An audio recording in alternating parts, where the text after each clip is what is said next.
Hello everyone and welcome to the third episode in the GTA Online fact-finding series, and yes, the rumours are true, the turbo bug has been fixed. Now Rockstar have officially mentioned this in their latest patch notes, but as you can see on the screen, you'll notice that the cars with the engine, transmission and turbo are exactly the same on new gen as they were on old gen, and that's not something that we saw in the previous episode. So yeah, basically the last two episodes were basically talking about how the cars were slower, and then the idea that it was actually the turbo that was the problem, and then you guys did a great job to let Rockstar know about that. We definitely had to hound them for a little while, but they have now fixed it, so that's absolutely great to see.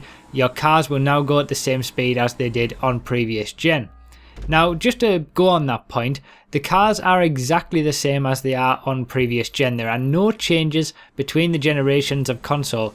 Now, as you're looking at this on the screen right now, you'll see on the left we've got the prairie going around the Cutting Corners GP track that I used for my best fully upgraded cars testing, and on the right is that actual lap from that testing.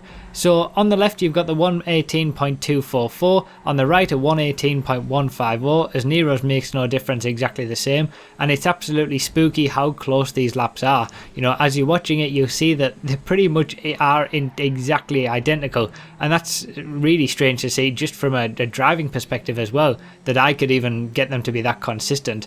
So yeah, the cars are exactly the same on old gen and new gen, which means that all of my testing for the best fully upgraded cars series is exactly the same. So all of the countdown that I did and tested all of the best cars. For those of you who don't know, I actually took every single car in the game, fully upgraded it, tested it around a track to get a lap time for it, and it basically shows you from 140th place all the way to the quickest car in the game.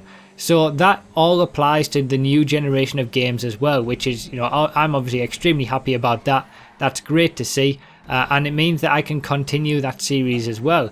Now I am going to be continuing that series, but I will be talking a little bit about that after we've seen the next little bit of a clip, because we also got two brand new cars. So the Massacro has been given a bit of a facelift, and now we have the racing version of the Massacro. But if you look at the stat bars on the screen right now, you'll see that as I switch between the regular Massacro and the race car version, nothing changes. It looks like the stats are exactly the same. Now it remains to be seen how the race car version responds to upgrades. It might respond to upgrades slightly differently, but we will find that out. But at the moment in their stock forms, the stat bars seem to show it being exactly the same. Now we were also introduced to the brand new Jester as well, which has also had a bit of a facelift. But unlike the Massacro, when you switch between them, you see a little bit of a difference. You'll notice a tiny little increase in traction and quite a significant increase in acceleration. Now the Jester's problem always was pretty much acceleration, so it could be that they've given the Jester a little bit of a boost in the racing version to bring it up to speed with the Massacro and the Feltzer and possibly the Elegy as well. So again, that remains to be seen. I will be covering how those cars do in the brand new fully upgraded cars series. So the final bit of a clip here is just to show you, basically kind of finish off the testing that we've done now. The North Loop was pretty much the sole area where I discovered that cars were slower, and I showed you that by removing the turbo they would be quicker on here as well. So in the very first lap that we actually got on the North Loop in the first episode of this series, I got a 5 minutes and 8 second lap. Now that was a good 10 seconds off what was possible, and that was what initially brought me to the idea that the cars were slower. Then when I removed the turbo, I got a 5 minutes and 3 second lap, so 5 seconds quicker. What you're seeing now is brand new, new generation, and with the turbo now being fixed, and it's a 4 minute 58 second lap, and that is exactly the kind of laps that we were getting on old gen, and it's again another 5 second improvement overall. So I've just put this in here just to kind of finish off this sort of trilogy of videos nicely, because we focused on the North Loop and how the Massacro does around that throughout the course of the previous two videos and this one as well. So yeah, I have sort of I've put off doing some more fact-finding videos really, because I wanted to wait until the turbo was fixed so that we could sort of put that to bed and have the sort of the first 3 videos in this series to be totally for that. And now that that's happened, we are going to be focusing more on bringing the fact-finding series to the fore and doing some more about it and bringing you guys a lot more information and answering the questions that you guys want to know. So yeah, that's pretty much it for that part of it. But I'm also going to be bringing back, as I mentioned, the best fully upgraded cars series. Again, I've explained what that was previously, but I'm going to be bringing it back in a slightly different way. We've already seen a full countdown of all the cars from 140th place all the way to first, and now I'm going to go back to the roots of the original series and do them by their class order. So I'm going to be releasing a video with the supercars, with the sports cars, then the muscle cars, and I might ask which order that you guys want that in.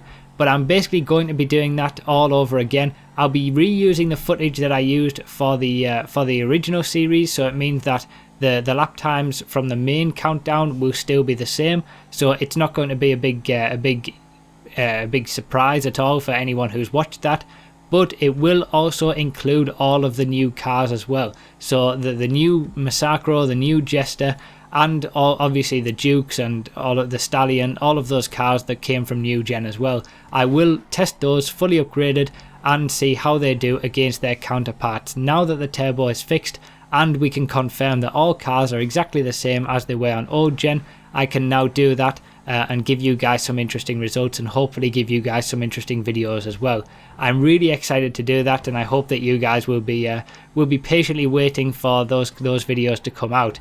As I say, the Jester seems to be slightly better than what it was in its race car variant. The Massacro seems to be exactly the same, but it's possible that it changes through upgrades as well. We will find all of that out in those videos. So if you are interested and you haven't seen those videos before, click the links at the end of the video or in the description. And if you're interested in seeing that as well, click subscribe. You know, I always appreciate clicking subscribe or any of that kind of stuff.